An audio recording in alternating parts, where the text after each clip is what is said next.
There's a new LLM with a 12 million context window, and it has been trending on Twitter since its launch. But some people are calling it the biggest breakthrough since ChatGPT, while others are calling it a scam. Honestly, I am on the skeptical side. But first, let me tell you what SubQ actually is. Every AI model you use today is built on a transformer architecture. And the fundamental problem with transformers is something called quadratic attention.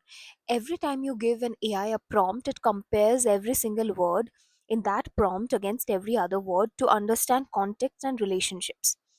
As you keep on conversing with the LLM, that comparison grows quadratically, meaning if you double the number of tokens, you do not double the cost, you quadruple it. This is why long context windows are so expensive. SubQ claims to have solved this. This is a small startup that just came out of stealth with $29 million dollars in seed funding. Their architecture is called SSA. It stands for Subquadratic Sparse Attention.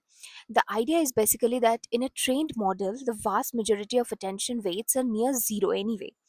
Most token to token comparison carries negligible signal, but the model still pays the full quadratic cost to compute all of them. SSA skips the useless ones.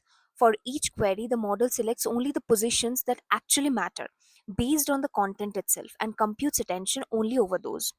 Therefore, now compute scales nearly with context length instead of quadratically, and they are claiming the numbers to back this up. They are providing crazy 12 million context window, which is much more higher than anything available right now. They are 52 times faster than flash attention at 1 million tokens, and they claim subQ costs less than 5% of what Cloud Opus charges for comparable workloads.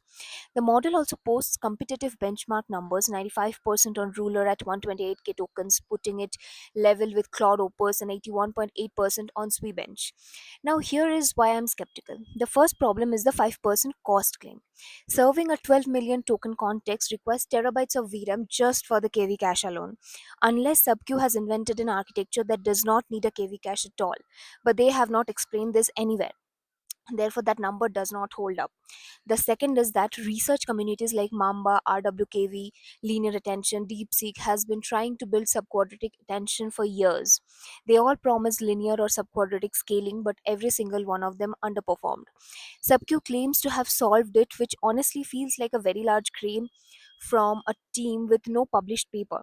Their technical report also came a day after their post on X. Also, they have put their API and code behind an early access wall, which is again very fishy. And nobody outside the company has been able to verify any of this.